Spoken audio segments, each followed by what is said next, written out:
সত্যের সন্ধানে বাঁশখালী ৭১।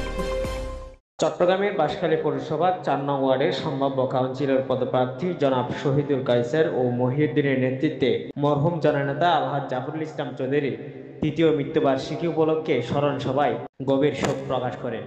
তিনি আরও জানান, বাঁশখালীকে সঠিক পথে আনতে সিংহপুরুষ জনাব জাফরুল ইসলাম চৌধুরীর সুযোগ্য পুত্র জনাব মিসকাতুল ইসলাম চৌধুরী পাপ্পার হাতকে আরও শক্তিশালী করে গড়ে তুলতে বাঁশখালীবাসীকে আহ্বান করেন। বক্তব্য রাখার জন্য বিনীত অনুরোধ জানাচ্ছি। আর যারা